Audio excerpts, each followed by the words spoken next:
We've learned a lot from the launch of the game. How much were, well, the creators correct, and were we nailing it the entire time? Hit that sub button. Let's go. So welcome back, ladies and gentlemen. We're tackling the tier list today. Let's start right in here on it for you. If you don't know what these mean in the way that we do tier lists on this channel, tier 0 is going to be core characters. If a character ends up in tier 0 and it's only going to be a few of them, these are the characters that are the backbone of some of the strongest strategies, and it will probably take a long time for them to be power crept out due to the fact that, well, not only are they offering you damage, but they're offering you a unique way to build certain compositions. A lot of them are based around the different Esper reactions in NTE right now. So tier 0 is going to be safe for that. Tier 1 is just right below this. So this is going to be characters who are probably still incredibly powerful, incredibly flexible, but if you're building teams with them, you might see a lot of team guides out there where it's like, well, you could put this character as your fourth, or this character as your fourth, or this character as your fourth, and if the characters that you're swapping in and out in that slot aren't in tier 0 themselves, they'll probably end up in tier 1. Tier 2 doesn't mean that they're bad, it just means that there's probably some better options. It's a tier list that probably replace that character for you. So if you don't own one of the tier 1 or tier 0 characters of certain elements, you might find a benefit in using someone in tier 2 in their place. And these are the characters that are going to end up in here. These are going to be some of the slightly weaker options, but still useful for you to fill certain roles in certain compositions based on their element. Tier 3 is going to be someone that you probably just don't need to ever really think about using on your account at this point in time. And tier question mark,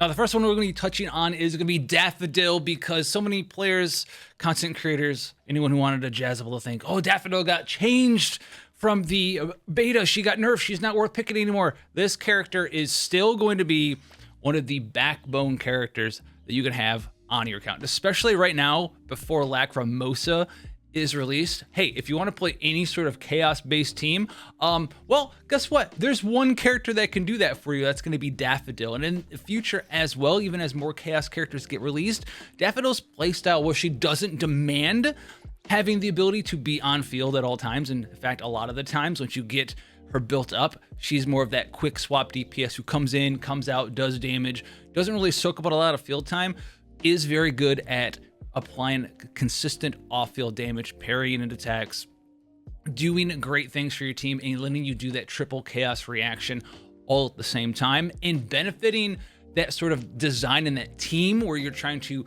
do the triple chaos reaction to break the enemy's gauge, because she also has slightly stronger break damage contribution to these break gauge on these bosses as well. So Daffodil is going to be, and I still think will be forever, at least for a while, until we get many more chaos characters who can do what she does, where she's targeting the break gauge specifically, and then being in that chaos element, since she's in the middle of the triple reaction, has a lot of flexibility in which other characters that are going to be either psyche or incantation element into the future, as well as stronger incantation characters come out, as stronger psyche characters come out.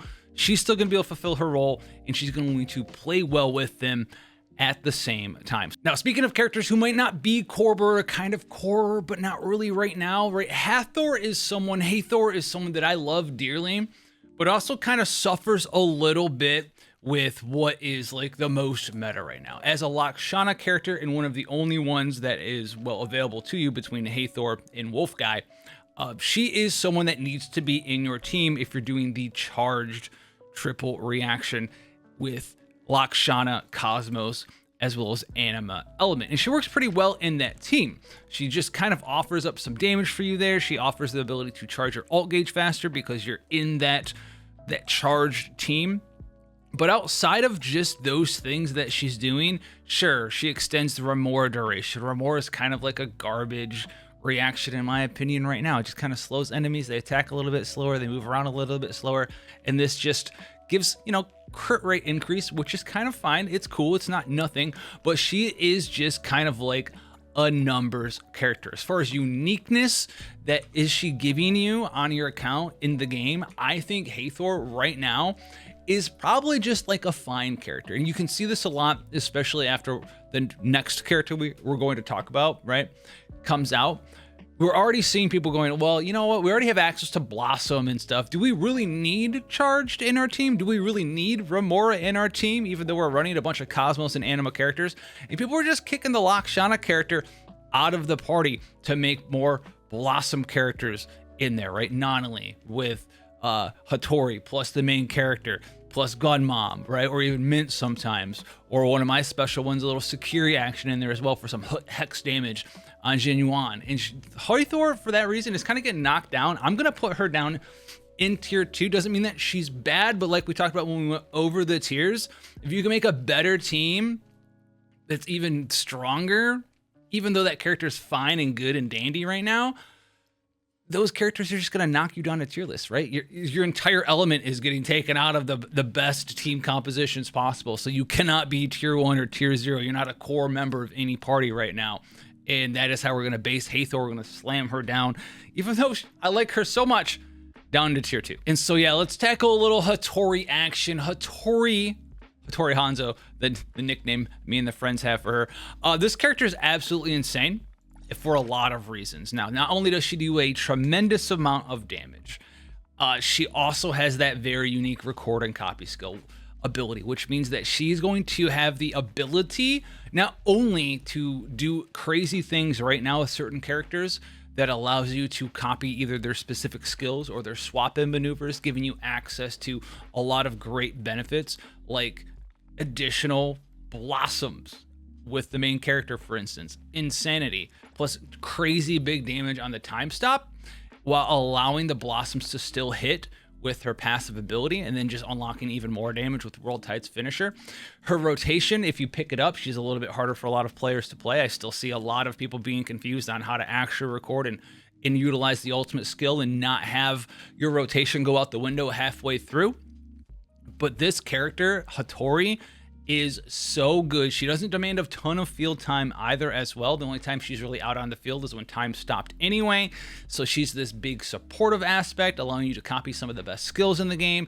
And every time a future character comes out that wants to interact with Blossom, or maybe they just have a really busted skill for you to copy, she's going to have the potential to still maintain her solid role in the game. And for that reason, I'm going to have to put Hotori in tier 0 core. She is just that good. I think she's a phenomenal character, and I don't think she's going anywhere anytime soon. Speaking of phenomenal characters, we have Sakiri. Sakiri is, in essence, the support character for NTE right now. She's got specific stuff that she likes to do with Scorch Enhancement, her passive ability. So you might want to think about, oh, maybe she's locked to just burn teams, right? While in Scorch state, you can play her on non-Scorch teams. You could take advantage of her grouping on her skill, her ability to eat up little enemies, even in stuff like train mode, right? With her Kiramaru hold skill. It's called Kiramaru Headbutt, but it's got eating mode as well. She's got big attack percent increases for you, additional crowd control on the ultimate, defense ignore as well, and that's all with no duplications whatsoever.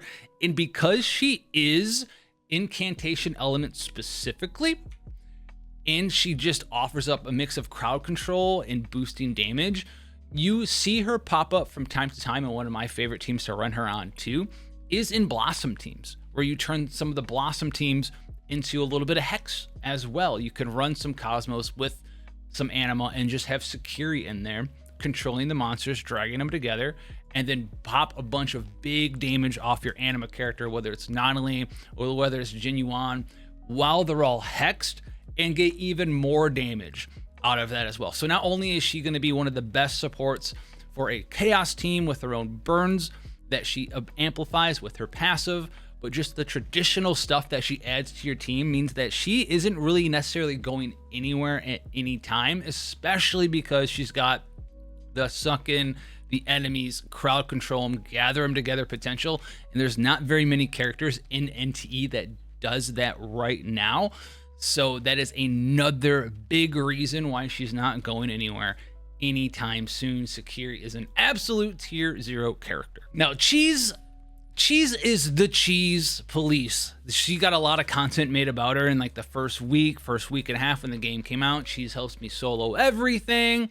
She helps me do push towers. She helped me finish the first 10 floors. She just does a bunch of damage. How good long-term is Chiz? Now, Chiz, you have the ability to cheese the game. Spenders could do this by just maxing out their tycoon level as fast as possible and gaining access to all of these benefits and bonuses. But at the end of the day, Chiz is two things. So when you unlock Chiz and you start using Chiz, Chiz is going to sound like and feel like she's the best character of all time. Like you unlock this character, you hold her attack, and you're like, I just did 30,000 damage. I don't know why. What's going on? Super good. The great thing about Chiz is how easy it is that she is to use early on. She's got a really high damage floor, but has a lower damage ceiling when you're looking at building some of the best teams that you can put your teams together with. So Chiz is going to be, she's going to be one of those characters that's going to be hard to place. A lot of people are going to be like, you should put her in tier 0. She's the best thing ever. She's the greatest thing of all time. Chiz has a very high damage floor, right? So once you get her, it doesn't take a lot of equipment. She's going to do a lot of cool things for you. But she's got a lower ceiling and party desire ceiling. You're going to want her in your parties a lot less. Once your account grows and you are leveling up multiple characters and you can really sort of pinpoint what sort of teams you're putting together, either multiple teams. What she excels at is offering up just some nice damage without a lot of desire. She fits very well in like these Hathor based teams that we saw early on in the first couple of weeks, where you run charge teams, you fill up Chiz's ultimate, you get the full whatever it's called, her little currency thing, grain, just do a bunch of damage and swap off. But if you had access to Nanally, or if you have access to Jinyuan, or all these other things, there's different things that you can run in these teams that just seemingly randomly happen to have Chiz in them. You can just sort of put her in teams and she's kind of fine, but she's always going to be that fourth character. She's always going to be that, she's fine, but is this person better?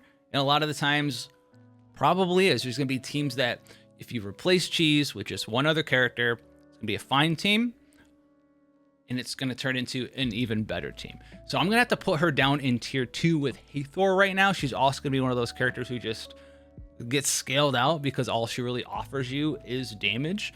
And so she'll be one of the characters that you'll have fun with and then probably leave behind in the near futures. And that sounds like tier 2 is just fine. She's not bad enough to be in 3. She offers up some good stuff, but she's also at the end of the day pretty replaceable. Haniel is going to be someone that we need to talk about. Haniel is good, but Haniel is useful also because there's like a false scarcity of certain characters out there. So Haniel's good enough to put on your team, and she's also a good character because she just offers up free off-field damage, attack bonus buffs to your party as well, free extra damage from being off-field, right, with her skill and her ultimate.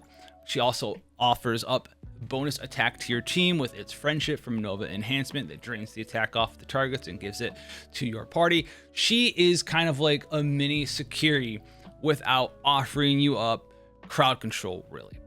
And if you get some duplicates for her, right? If you get some extra Haniels and awaken her skills, a lot of these are just going to make her buffs a little bit better at the start. And then she's going to start getting like bonus free crit chance, bonus free crit damage to help her off field damage. But why do I say Haniel is also not just a good character, but also is like a byproduct of false scarcity when it comes to psychic characters? Well, hey man, if you're trying to put a bottom 3 element team together, which is Chaos, Incantation, and Psyche, there's not a ton of options for you. And if you're looking for a supportive attack buffer on that bottom row right now, you kind of really have only a few options, right? You have access as the 4-star. You have Haniel, could be something that you put down there as some sort of support buffer in one of those teams. Adler, and then like Sakiri, really, to match those elements. And if you look at Psyche characters, well, guess what, dude? If you're looking for a support buffer to help you off the field, there ain't very many. You have Haniel, Aurelia, who's kind of like a DPS, and Fadia, who's like a damage mitigating DPS. So for those reasons alone, Haniel is like a byproduct of the game right now. She is a good character. She is not a core character She might seem like a core character, kind of like Daffodil is. There's only one choice, but as soon as like another psychic character comes out that does like some supportive things, maybe has a little bit of crowd control, she'll probably get replaced. But she is solid. She's going to slot in those teams very well, especially in the bottom 3 elements. And she's also good enough that if you're putting like a Blossom team together, it's your first sort of rodeo, you're just starting the game, you can put her as a random off element team in a top 3 element team, and it would be okay for you in those places as well. You could also in the future, maybe if Lakshana in Psyche characters get some sort of like core character that has passives that is based off of those reactions, should grow there as well. But for right now, she's not any lower than tier 1. She's not any higher than it either. So she's just going to have to go into tier 1 itself. Very similar character in that circumstance is also going to be Adler. Offers up some shields. He's fine. He's okay. But really you're kind of barriering. He does some damage with his ultimate as well. And then his passive for Adler. Adler's passive Esper abilities, right? Where you just kind of like get attack down on the target, Esper resistance down, and break efficiency. They're fine. It's not like, oh my gosh, I need to add Adler to my team for this. And then his second one is just bonus defense. So he's just kind of a very basic character. And at the end of the day, and honestly, I think I'm going to revisit this, he's not tier 1 either. I think Adler, even though when the game came out, it was like, oh yeah, super cool. I'd put him in tier 3 if you don't value his shield at all. If you're someone who's like, I need to have some sort of mitigation in my party for some of the harder content in the game, I'm not playing, you know, no hit the run scenario, then he gets a little bit better at tier 2. So if I had to be honest, he'd be somewhere between tier 2 as well as tier 3. He's basically going to be like a character that is in your party if you need an incantation character, and if you have another incantation character that can fill that role, whether it's a DPS like Baicang in there or another support like Sakiri, you'll be like, I don't really need Adler in here. So we're gonna have to bump him at least down to tier 2, but I don't think he's awful saying that. I think he just, like we said for some of these other characters, kind of gets pushed down just because there's slightly better ones. Jinyuan, where does Jinyuan go? Now Jinyuan, I'm gonna have to fight my bias here because I really like this character. She is not demanding for a lot of time on field. She does a lot of great things. She offers up some nice burst damage, and she also has a little bit of crowd control for you. But one of the other things that Jinyuan does that makes her so good is, on top of all of her skills that are doing damage, right, helping you crowd control, do all this super cool stuff, big burst with Final Reckoning, she is a core member of Blossom teams right now, especially in conjunction with someone like Hotori, right? Because you can get Vita Bud limit all the way up to 6. It's very easy to have 6 almost continuously up as you're going through your rotations with Hathor, duplicating skills and duplicating support skill swap-ins, duplicating the main character skill to get your energy back to cycle again with the main character. It's very easy to have full advantage of seize the moment right now. And this is like a core element in those teams. She just is amazing. In support characters, in support DPSs are going to tend to last the longest. So I'll give him bonus brownie points for that one as well.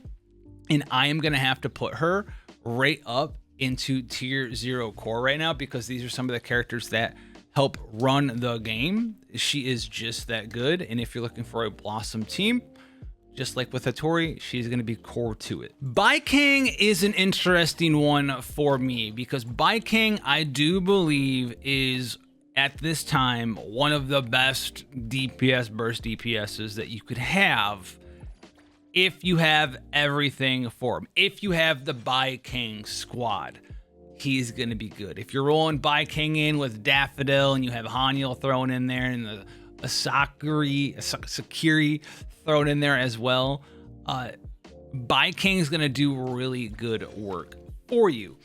The weird thing about that is as soon as you start replacing some of these characters, you're like, I have Baicang, he's tier 0, let's play with Baicang. But you don't have Sakiri, right? You don't have access to a Daffodil. He's just unplayable. You just can't even play him. He's like the craziest thing ever in that way, in that regard. So he's an interesting one to grade because if you try to just grade him in a vacuum, he has a top tier team, But if you don't have that specific team for him, as soon as you start pulling those alternatives into that team, he starts dropping down the tier list pretty dramatically. So he's either tier 0, or he's either tier 1, or he's either tier 3. And so for that reason, I actually am going to have to put, for the first time, Baicang in question mark. If you have everything for him, if you're here watching the video, you didn't just roll to the end, you'll know what this means. Got them all, he's tier 0. Every single time you're missing a character for that team, down by 1, down by 1, down by 1. That's why he's in the question marks. And let's not cheese the runtime of this video. Skia as well as Edgar. Listen, Skia and Edgar, not saying you can't do stuff with these characters, not saying you can't have a fun time with these characters, but if you want to look up the definition of replaceable in a dictionary, you will probably find both Skia as well as your boy Edgar flying down in there. They're very good at just holding down the fort at the cafe. As far as helping you in combat, go find something better to do. We don't need to spend much more time on that. The only saving grace for Skia is that he is the only other Lakshana character other than Hathor in the game right now. And if you're trying to do that charged all my ultimate energy stuff, he's your only other option. But I'm telling you this, you can probably just decide to make a different team. Don't make it charge based. Maybe put an incantation character in your Blossom team, and then make your one anima character start doing bonus damage with Hexed, and probably come out on top more than if you use Skia. So I'm gonna have to put Skia down in 3, Adler down in 3 as well. Fadia is a kind of an interesting one because I do think that she is a little bit slept on at this point in time. But also at the same time, I think that she's also unslept on. She does have a unique build and a team setup where you can basically use her as a giant boss nuker with her ultimate doing the mental damage, right? Not psychic damage, mental damage. You buff the crap out of this thing. You make sure that you can hit the break points, and where you lower HP, you maybe break the boss, you set up Fadia to do a huge nuke, and you can do a tremendous amount of boss damage with Fadia's ultimate skill. But all of that prep time, all of that work to create a single team where you can have Fadia nuke something pretty hard, like one time, is just kind of like fine. It's just fine. And at the end of the day, like, you could probably put together a more aggressive team that just does more overall DPS. And honestly, the whole like shielding, mitigating, siphoning HP away and keeping my team a little bit more healthy, it's okay. But even if you're doing some of the harder content in the game where it's like, oh, I'm gonna get 1-shot or 2-shot, she's gonna help you live like maybe a couple other hits, and so she can help you live through a skill deficiency when it comes to doing the main mechanics of NTE, which is like dodging and parrying and just not really getting hit all that much in general. So you could put her in like tier 2. I'm gonna have to slap her down in like 3, and if you really are a lover of her, you can slam her up in tier 1 for all I care. But that's where we're putting Fadia for us today. Speaking of psyche characters, the free character Aurelia is here. She is a main DPS, wants to be basically on field all times a day, every day, do damage every day, doing damage everything, pop, core teammate of your build. And there's not a lot of reason to try to run a main DPS psyche character. She suffers a lot of the same reasons that Fadia suffers from, where it's like, doesn't really need to exist in a party. Could you make a team based around her? What would a team based around a main DPS Aurelia even look like? Kind of slapped together. Kind of want to put a Lakshana character in there to give her more psyche damage. Then you want to have like a chaos character because they interact. But then the only chaos character that exists right now is Daffodil.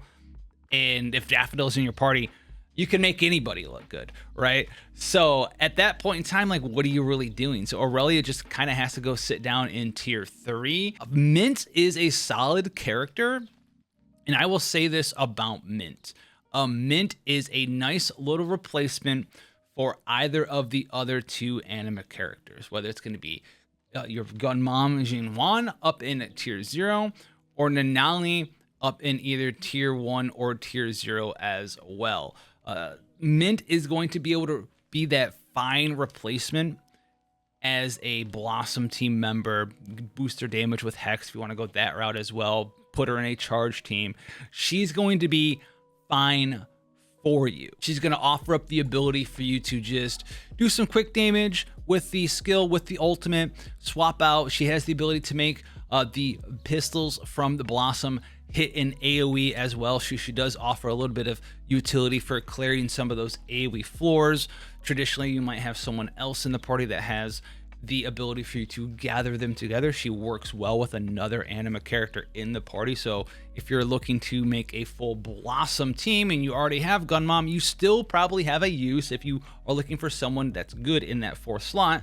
2 slots mint in there as well. So she isn't going to be like the best character of all time, but at the end of the day, she is going to be a nice stand-in, and we're going to slap her right into tier 2. Yeah, I know I kind of skipped it a little bit. We mentioned Nanally, but we didn't cover her yet. I understand. So Nanally, how good is Nanally? Now, Nanally is an interesting one. She has a lot of very strong teams that she can be a part of.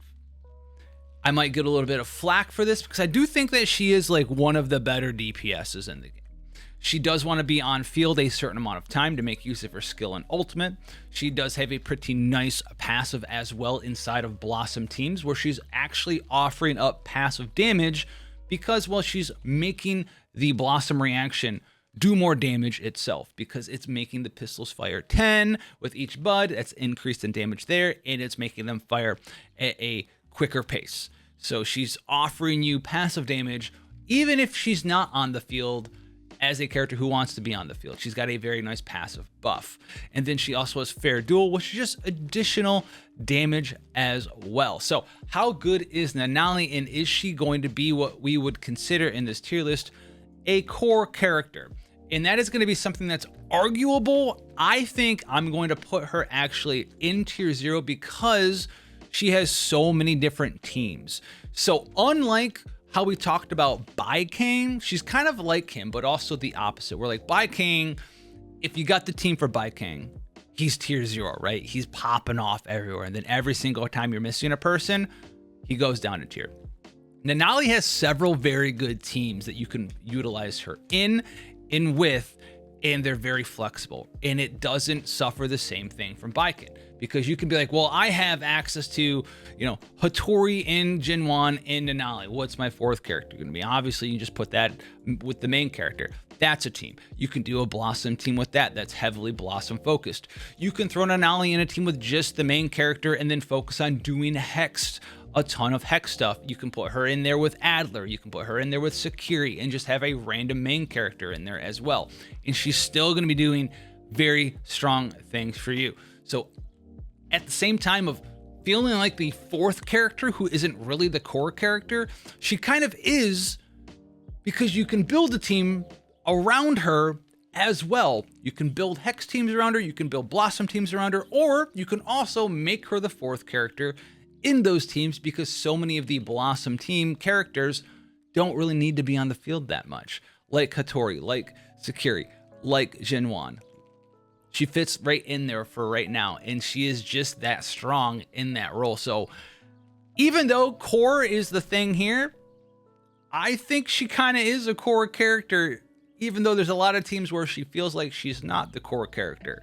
She just is that strong and flexible that she's both at the same time, and I'll have to put her in tier 0. Then we got, well, you, the main character. This is probably one of the best main characters that I'm not talking about like my build, although my build's kind of hot. One of the best protagonist characters I've played in like any Gacha game whatsoever. Her ability to just insta charge with a Praise at a Grave, her ability to just do some nice damage with very little build difficulty due to the fact that you're gaining access to free 50% crit rate, right? And being able to build up your big support off-field damage, right? Come in, burst, leave. I mean, it's kind of nice, but you understand what I mean. She's one of the best protagonists. The MC is one of the best protagonists of any Gacha game I've played in a long time, and it's because they have a mix of ease of use, building, and then some very strong utility